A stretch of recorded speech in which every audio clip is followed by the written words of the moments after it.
नमस्कार, जय हिंद दोस्तों। मैं अमरपाल सैनी एक बार फिर हाजिर हूं आप सभी के बीच एक नई वीडियो में। और ये टॉपिक नया नहीं है क्योंकि इससे पहले जो भी साथी इस वीडियो को पहले देख रहे हैं, मैं उन्हें जो है ये कहना चाहूँगा कि आप इस चैप्टर से रिलेटेड जो पहले 2 पार्ट हैं वो देखकर ही इस वीडियो को देखें, तो ही आप जो है इस वीडियो को समझ पाएंगे या फिर इस टॉपिक को समझ पाएंगे। साथ ही साथ जो सुझाव मेरा हमेशा रहता है कि आप जब भी कोई वीडियो देखने बैठें तो अपने साथ एक कॉपी और पेन जरूर लेकर बैठें, जिससे कि वीडियो के दौरान डिस्कस की गई जो भी महत्वपूर्ण चीज़ें हैं, जो भी ब्लूप्रिंट्स हैं, वो आप नोट डाउन करते रहें। जो चीज़ें आपको बाद में रिवीजन के लिए या आपके एग्जाम पर्सपेक्टिव से ज़्यादा महत्वपूर्ण हो जाएं, ज़्यादा कारगर हों, इसलिए आप कॉपी पेन जरूर लेके बैठें। तो दोस्तों अभी तक इस चैप्टर में हम पढ़ चुके हैं भारत की राष्ट्र निर्माण की 3 चुनौतियों के विषय में। साथ ही साथ हमने पढ़ा भारत के विभाजन के संबंध में, और इसके साथ साथ ही रजवाड़ों के विलय तक की बात हम कर चुके थे। हम यहां तक बात कर चुके थे कि 1947 में भारत की स्वतंत्रता और भारत के विभाजन के साथ साथ ही भारत में देसी रजवाड़े, देसी रियासतें जिन्हें हम कहते हैं, उनका विलय सरदार वल्लभ भाई पटेल जो थे भारत के पहले गृह मंत्री, उनके द्वारा उनके नेतृत्व में कराया गया। और इसके बाद भारत का जो स्वरूप आज जैसा दिखाई देता है, आज जैसी भारत की संरचना दिखाई देती है, बाहरी तौर पर तो हम नहीं कहेंगे, लेकिन आंतरिक तौर पर जो भारत के राज्यों की सीमाएं बटी दिखाई देती हैं, 1947 में ऐसा भारत का आकार, राज्यों का आकार नहीं था। क्यों? क्योंकि उस समय देश में रजवाड़ों का विलय हुआ, और रजवाड़ों के विलय के साथ साथ ही क्या हुआ कि देश में देसी रियासतों की सीमाएं तो समाप्त हो गई, लेकिन अब भारत में जो है कोई भी किसी भी राज्य की सीमाएं स्पष्ट नहीं थी। और भारत के सामने अब नई समस्या, नई चुनौती, नया जो कह सकते हैं कि बड़ा पहाड़ खड़ा था इस रूप में कि राज्यों का पुनर्गठन कैसे कराया जाए, भारत में राज्यों का पुनर्गठन किस तरह हो, किस आधार पर हो, यह बड़ी समस्या के तौर पर देखा जा रहा था।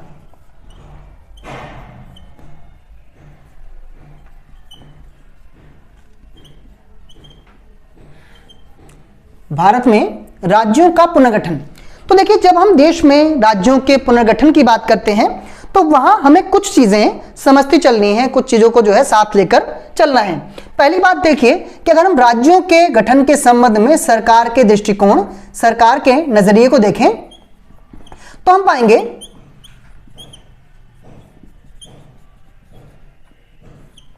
अगर हम यहां सरकार के दृष्टिकोण, सरकार के नजरिए को देखें तो हम पाएंगे कि देखिए भारत सरकार भी उस समय देश में रजवाड़ों को लेकर उतनी ही चिंतित थी, या राज्यों के निर्माण को लेकर उतनी चिंतित थी जितना कि भारत का जो बाकी पूरा कह सकते हैं कि दामोदार है कि किस तरह के माहौल में जब भारत के रजवाड़ों का विलय हो गया, रजवाड़ों के विलय के बाद भारत लगभग एक स्वरूप आकृति में, एक समान आकृति में दिखाई दे रहा था।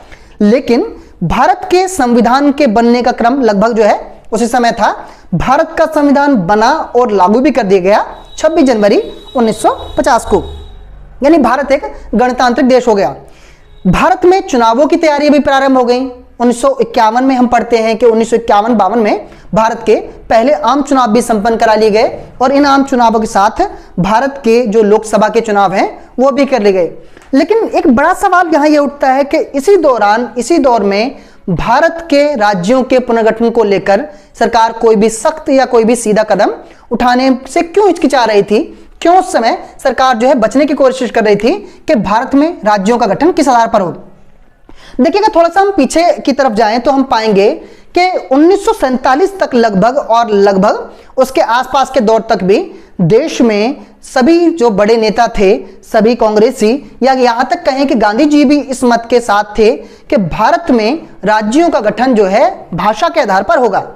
लेकिन भाषा के आधार पर राज्यों का गठन करने से भारत सरकार को डर इस बात का था कि जिस तरह की त्रासदी, जिस तरह की बर्बादी भारत ने 1947 के बंटवारे में देखी है कि जब 2 धर्मों के आधार पर भारत का विभाजन हुआ, 2 ध्रुवीयता जो है द्विराष्ट्रीय सिद्धांत के आधार पर, अब सरकार इस बात से बचने की कोशिश कर रही थी कि भाषा के आधार पर देश के राज्यों का गठन हो, और भारत के राज्यों के गठन के लिए कोई भी नया प्रस्ताव, कोई नया विकल्प, कोई भी नया मार्ग अभी तक भारत सरकार को नजर नहीं आ रहा था।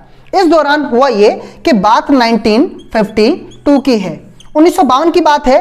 सरकार अभी इस मुद्दे को लेकर बड़ी चिंतित थी, बड़े परेशान थी कि देश में चुनाव भी हो चुके हैं, संविधान की स्थापना भी हो चुकी है, और क्योंकि संवैधानिक विधाओं के अनुसार देश के संविधान के हिसाब से अब देश में जरूरत थी देश को क्षेत्रीय इकाइयों में बांटने की, या ये कहें कि देश को राज्यवार जो है तरीके से बांटने की। इसी दौर में क्या हुआ कि देखिए 1952 की बात है आजकल जिसे हम आंध्र प्रदेश के नाम से जानते हैं, यानी आंध्री क्षेत्र की।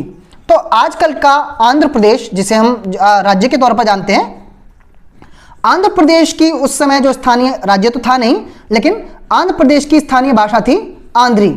आंध्री भाषा के आधार पर आंध्र प्रदेश राज्य बनाने को लेकर एक राष्ट्रीयवादी और गांधीवादी नेता, गांधी जी के विचारों पर चलने वाले और राष्ट्रीयवादी विचारधारा को साथ लेकर चलने वाले एक नेता, जिनका नाम है पोट्टी श्री रामुलु।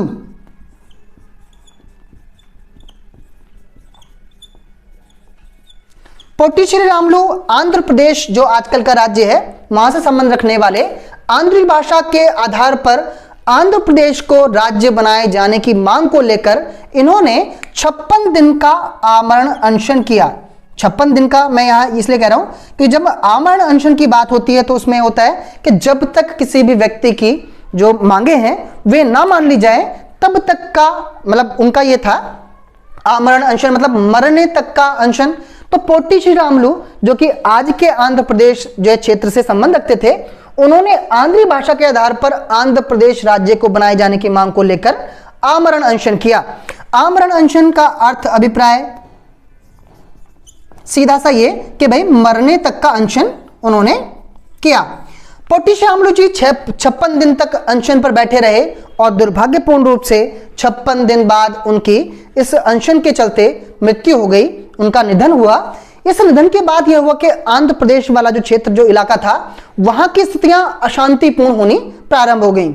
1952-51 के चुनावों में जितने भी उस क्षेत्र से विधानसभा और लोकसभा सदस्य थे, उन्होंने सरकार के विरोध में अपने पदों से इस्तीफा दे दिया और बहुत बड़ा जनसमूह, बहुत बड़ा जनसैलाब जो था वो इस गुस्से में, इस आक्रोश में सरकार को घेरने पर उतर आया कि भाई पोट्टी श्री रामुलु आंध्र प्रदेश राज्य को भारत का राज्य बनाए जाने को लेकर डटे रहे, और जबकि सरकार ने लापरवाही करते हुए, उसको ध्यान न देते हुए उन पर ध्यान नहीं दिया और उसके चलते पोट्टी श्री रामुलु जी का निधन हो गया, उनकी मृत्यु हो गई। अब जब देश में इस जो है इस पूरे माहौल में लगा के अशांतिपूर्ण स्थितियां होने वाली हैं, हालात बिगड़ने वाले हैं, तो सरकार ने आनन फानन में आंध्र प्रदेश को भारत का पहला राज्य बनाए जाने की घोषणा की 1952 में। 1952 में घोषणा के बाद अक्टूबर 1953 में आंध्र प्रदेश भारत का पहला राज्य बना। यहां से एक सवाल जो है कवर होता है, वो ये कि भारत में भाषाई आधार पर बनने वाला पहला राज्य कौन सा है, तो वो आंध्र प्रदेश है, जिसके बनने की घोषणा 1952 में की गई थी और औपचारिक तौर पर इस राज्य की स्थापना 1953 में हुई है, 1953 में हुई है। तो यहां जब हम राज्यों के पुनर्गठन की बात करते हैं, ये एक घटना घटी पोट्टी श्री रामुलु जी के संबंध में आंध्र प्रदेश राज्य को लेकर। अब यहां बड़ा सवाल ये था, बड़ी समस्या ये थी कि यह घटना 1952 के मार्च अप्रैल के आसपास जो है घटी, और इस घटना के बाद भारत सरकार की चिंताएं और अधिक बढ़ गईं कि जब भारत के किसी एक क्षेत्र में, किसी एक इलाके में ऐसी घटना घट सकती है कि जहां पर राज्य को बनाए जाने की मांग इतनी प्रबल हो गई हो कि जहां पर अशांतिपूर्ण माहौल बन गया हो, तो अब चिंता यह थी कि कहीं जब एक जगह हुआ है तो संभावनाएं हैं कि भारत के अन्य हिस्सों में भी, अन्य क्षेत्रों में भी इसी तरह की घटनाओं के होने का आशंका अब बहुत ज्यादा प्रबल, बहुत ज्यादा मजबूत हो गई थी। नतीजा कि भारत सरकार ने इस अंदेशे से, इस शक से, क्योंकि अब तो भारत के लगभग जो है सभी जो इलाके थे, कहीं जो है मराठी भाषा के आधार पर राज्य को बनने को लेकर गुजराती भाषा, हरियाणवी भाषा, पंजाबी, इस तरह देश के लगभग सभी क्षेत्रों से इस तरह की मांगे उठना प्रारंभ हो गया था। यह मांगे जिन क्षेत्रों में नहीं भी थे वहां स्वाभाविक था कि अब इसी तरह की मांगे जो है वो अस्तित्व में आएंगी, और जिससे कि देश का शांतिपूर्ण माहौल एक बार फिर अशांति के गर्त में चला जाएगा। इन सब जो है कह सकते हैं कि चिंताओं के चलते भारत सरकार ने क्या किया, इस समस्या को, इस सवाल को सुलझाने के लिए एक आयोग का गठन किया, इसे हम जानते हैं राज्य पुनर्गठन आयोग।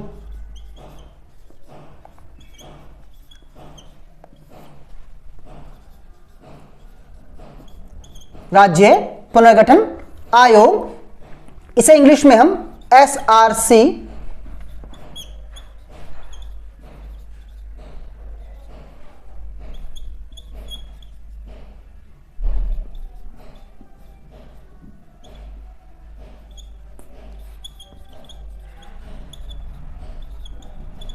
स्टेट रिकॉग्नाइजेशन कमीशन यानी राज्य पुनर्गठन आयोग की जो स्थापना भारत सरकार ने की।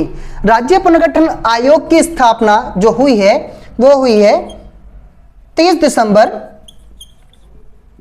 1953 को। देखिए भारत सरकार ने 1953 के दिसंबर में भारत में एक आयोग की स्थापना, एक आयोग का गठन किया जिसका नाम रखा राज्य पुनर्गठन आयोग। इस आयोग की स्थापना 1953 में जिनकी अध्यक्षता में हुई, यानी ये पूछ लिया जाए कि राज्य पुनर्गठन आयोग के अध्यक्ष कौन थे, तो इनके अध्यक्ष थे फजल अली।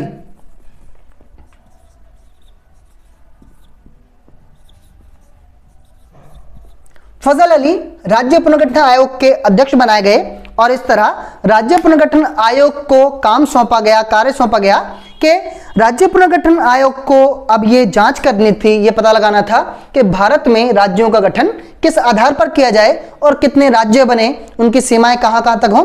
इस सब पर गहन अध्ययन करने का काम, जो जिम्मेदारी थी, वो राज्य पुनर्गठन आयोग को दी गई। 1953 के दिसंबर में इस आयोग का गठन हुआ। हालांकि इस आयोग के अध्यक्ष फजल अली थे, लेकिन साथ ही साथ अगर हम एक दो नाम इनके साथ और लें तो देखिए, एक हृदयनाथ जो है, हृदयनाथ कुंजरू,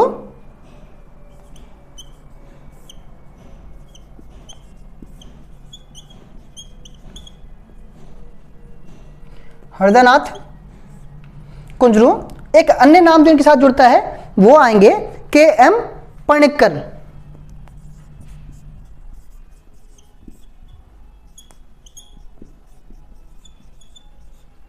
KM पणिक्कर और हृदयनाथ कुंजरू, तो 3 सदस्यीय समिति, 3 सदस्यीय एक जो है आयोग, जिसका गठन 1953 में हुआ। और इस आयोग की मूल भूमिका, इस आयोग का मूल कार्य यह था कि इस आयोग को भारत में राज्यों के गठन से संबंधित राज्यों की जो मांग उस समय उठ रही थी, उन्हें सुलझाने का कार्यभार इस आयोग को सौंपा गया। साथ ही हम बात करें कि देखिए, इस आयोग ने अपनी सिफारिशें सरकार को पेश की।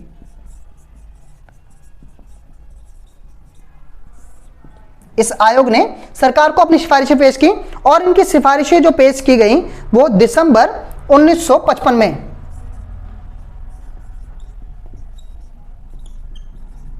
दिसंबर 1955 में इस आयोग की जो सिफारिशें पेश की गई।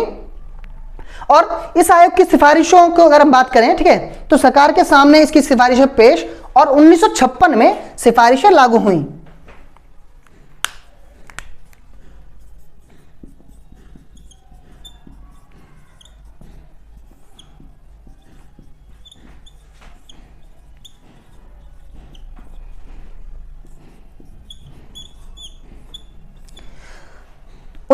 में राज्य पुनर्गठन आयोग की सिफारिशें लागू हुई और इन सिफारिशों में यह था कि भारत में राज्यों का गठन कैसे, किस आधार पर किया जाए। तो देखिए, राज्य पुनर्गठन आयोग की सिफारिशों की जब बात की जाती है तो राज्य पुनर्गठन आयोग की 2 महत्वपूर्ण सिफारिशें, 2 महत्वपूर्ण जो प्रस्ताव थे भारत सरकार को, वो ये कि भारत में राज्यों का गठन भाषाई आधार पर किया जाए। भारत में राज्यों गठन का जो आधार राज्य पुनर्गठन आयोग ने चुना वो कि भाषा के आधार पर ही राज्यों गठन करना उचित होगा, सही होगा। यह सिफारिश भारत सरकार को राज्य पुनर्गठन आयोग ने दी। दूसरी जो सिफारिश थी कि भाई सभी आकलन, सभी पैमानों के बाद यह तय हुआ, या ये कहें कि राज्य पुनर्गठन आयोग ने सिफारिश की भारत सरकार से कि भारत में जो है 14 राज्य और 6 केंद्र शासित प्रदेश बनाए जाने की सिफारिश।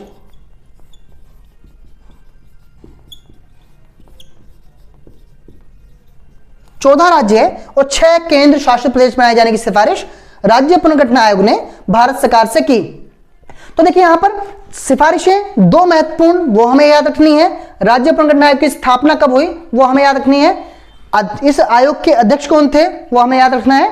सिफारिशें, हालांकि हम दिसंबर 1955 में इनकी सिफारिशें जो है पेश की गई, लेकिन हम आम तौर पर सामान्य तौर पर इस तरह पढ़कर चलते हैं कि 1956 में ही राज्य पुनर्गठन आयोग ने अपनी सिफारिशें सरकार के सामने पेश की और 1956 में ही राज्य पुनर्गठन आयोग की सिफारिशों के आधार पर भारत में 14 राज्य और 6 केंद्र शासित प्रदेशों का गठन हुआ। इनके जो है कह सकते हैं कि भाई ये जो चीज है राज्य पुनर्गठन आयोग वो 1947 के बंटवारे 50 में संविधान के लागू होने के बाद का क्रम बाद की घटना है। इसके साथ ही हम क्या करते हैं कि 1956 में ही राज्यों के बनाए जाने का यानी 14 राज्य और 6 केंद्र शासित प्रदेश बन जाने से ये इसका अर्थ नहीं था, इसका मतलब नहीं था कि भारत में राज्यों को लेकर उठने वाली मांगें वहीं के वहीं समाप्त हो गई हों या इसके बाद भारत में भाषाई आधार पर राज्यों के विघटन या राज्यों के बनाए जाने की मांगें ना उठी हों, ऐसा नहीं हुआ। 1956 में 14 राज्य और 6 केंद्र शासित प्रदेश बनाए जाने के बावजूद भी समय समय पर भारत में राज्यों को बनाए जाने की मांगें उठती रहीं और उन मांगों के आधार पर भारत में राज्यों का गठन होता रहा। तब जाकर आज वर्तमान में भारत में 14 राज्य जब 1956 में बने उनके एवज में आज भारत में 28 राज्य हैं और जो 6 केंद्र शासित प्रदेश 1956 में बनाए गए थे उनके स्थान पर आज वर्तमान में 28 केंद्र शासित प्रदेश हैं। हालांकि केंद्र शासित प्रदेशों की जो कह सकते हैं संख्या है वो परिवर्तित होती रही है, वो बदलती रही है। कुछ क्षेत्र कुछ समय तक केंद्र शासित प्रदेश बने, बाद में उनको घटाया बढ़ाया जाना ही चलता रहा। आज वर्तमान में 14 राज्य 56 में थे 1956 में, आज 28 राज्य हैं। उस समय 6 केंद्र शासित प्रदेश थे, 8, आज वर्तमान में 8 केंद्र शासित प्रदेश है।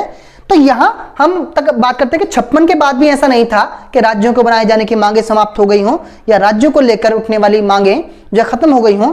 समय समय पर मांगें उठती रहीं और राज्य बनते रहे।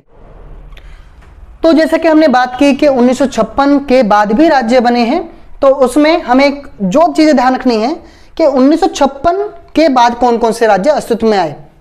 हालांकि हम साथ में एक फोटो यहां आपको अगर बोर्ड पर दिखाई दे रही हो कि 1956 में जो राज्य बने उनकी सूची इस समय आपको बोर्ड में एक और दिखाई दे रही होगी। अब लेकिन ज्यादा महत्वपूर्ण यह है कि 1956 के बाद भी जो है ये जो मांगे हैं भाषाई आधार पर राज्य बनने की तो थमी नहीं, राज्यों की मांग उठती रही और राज्य बनते रहे। तो देखिए इस तरह इसी कड़ी में 1960 में ही 56 में ही तो राज्य बने थे मूल राज्य। 1960 में ही बंबई प्रांत जो उस समय बंबई राज्य था, बंबई राज्य से अलग होकर 2 नए राज्यों का गठन हुआ। ये राज्य हैं महाराष्ट्र और गुजरात।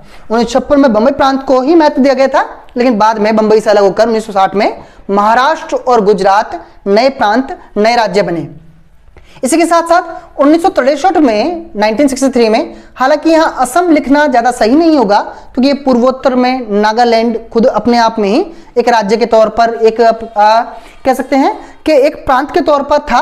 तो हम ये कहें कि 1963 में नागालैंड को राज्य का दर्जा, राज्य का ओहदा मिल गया।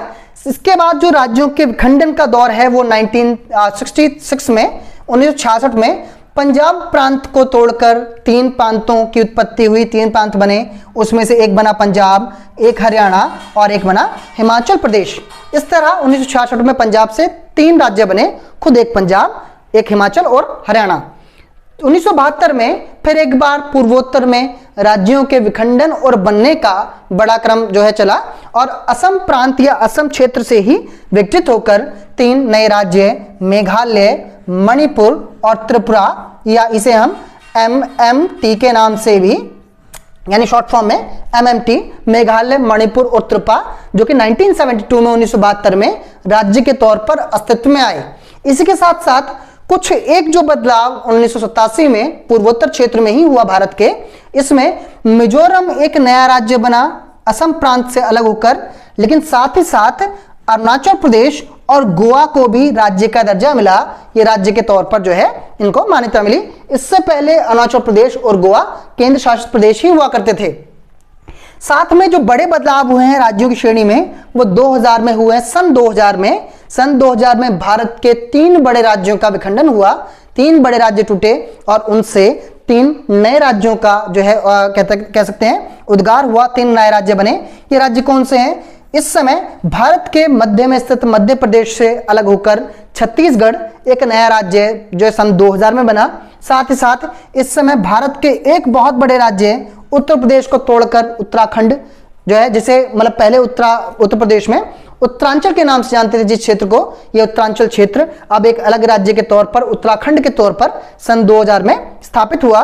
साथ ही साथ बिहार राज्य का खंडन भी सन 2000 में हुआ और बिहार से टूटकर झारखंड एक नया राज्य सन 2000 में बना। तो सन 2000 में भारत के 3 बड़े और महत्वपूर्ण राज्य टूटे, 3 नए राज्य और अस्तित्व में आए। साथ ही साथ अगर हम कहें कि आज तक भारत में सबसे अंत में या सबसे जो है लेटेस्ट किस राज्य का खंडन हुआ है, तो वो राज्य है 2014 में आंध्र प्रदेश राज्य को तोड़कर तेलंगाना एक राज्य बना है सन 2014, यानी कि अभी कुछ हाल फिलहाल की बात है। इसके साथ ही देखिए हम जानते ही हैं कि 2019 में जब जम्मू कश्मीर जो हमारा एक प्रांत एक राज्य था उससे 370 जो है धारा हटी। इसके बाद में जम्मू कश्मीर को राज्यों की श्रेणी से हटाकर केंद्र शासित प्रदेश के तौर पर, और उसमें 2 केंद्र शासित प्रदेश, एक जम्मू कश्मीर और एक लद्दाख, 2 केंद्र शासित प्रदेश अस्तित्व में आए 2019 में। लेकिन यहां हम बात कर रहे हैं राज्यों के बनने की बात, जबकि जम्मू कश्मीर ठीक इसका उलट है, यानी कि वहां राज्य को तोड़कर राज्य को समाप्त कर 2 केंद्र शासित प्रदेश बनाए गए। तो ये राज्य है जो 1956 के बाद अस्तित्व में आए हैं। इससे पहले आपने साइड में एक फोटो में देखा होगा उन राज्यों की सूची जो सन 1956 में राज्य पुनर्गठन आयोग की सिफारिश पर बनाए गए थे, वो हमने देखे। तो इस सब चर्चा के साथ ही हमारा चैप्टर राष्ट्र निर्माण की चुनौतियां, जिनके मूल जो बिंदु हैं वो 1947 का भारत पाक विभाजन है, भारत की आज़ादी है, साथ ही साथ भारत में देसी रजवाड़ों का विलय में सरदार पटेल साहब की भूमिका, और साथ ही साथ भारत में राज्य पुनर्गठन आयोग और राज्यों का गठन। ये मुख्य से बिंदु हैं इस पूरे चैप्टर के। आशा है कि इस पूरी चर्चा के बाद 3 छोटी छोटी वीडियो हैं, और अगर बच्चे थोड़ा सा ध्यान से थोड़ा सा समय निकालकर देखें तो बहुत आसान है इस चैप्टर को समझना, इस चैप्टर को कवर कर लेना। साथ ही उम्मीद करता हूं कि आपने नोट्स जरूर बनाए होंगे जो कि आपको बार बार रिवीजन के लिए काम भी आएंगे। हर बार की तरह कुछ सवालों के साथ मैं छोड़े जाता हूं आपको। सवाल इसलिए जरूरी है कि हम ये जांच सकें कि वास्तव में हमने जो भी समय दिया इस वीडियो में उससे हमें कुछ याद रहा, कुछ हम ले पाए उस तौर पर। तो देखिए आज की इस वीडियो के आपके जो सवाल हैं वो 2 महत्वपूर्ण सवाल हैं। पहला ये कि भारत में भाषाई आधार पर बनने वाला पहला प्रांत, पहला राज्य कौन सा है। सवाल नंबर 1 लिखकर या आंसर नंबर 1 लिखकर आप वीडियो के कमेंट बॉक्स में बताएं कि भाषाई आधार पर बनने वाला भारत का पहला राज्य कौन सा है। दूसरा सवाल जो आपको देना है वो ये कि भारत की बात करें तो राज्यों के से जो हम लेंगे सवाल, तो आपको बताना है कि भारत के किस प्रांत से टूटकर हरियाणा प्रांत का जो है निर्माण हुआ है। हरियाणा किस प्रांत से टूटकर एक नए राज्य के तौर पर स्थापित हुआ है। इन 2 सवालों के साथ मैं आपको छोड़े जा रहा हूं। रिपीट करूं, पहला सवाल कि भारत में भाषाई आधार पर पहला राज्य कौन सा बना, और दूसरा सवाल कि हमारा जो हरियाणा प्रांत है वो किस राज्य से टूटकर बना है। इन 2 सवालों के आंसर आप कमेंट बॉक्स में जरूर दें। मिलते हैं अगली वीडियो में अगले चैप्टर के साथ। तब तक के लिए जय हिंद, नमस्कार।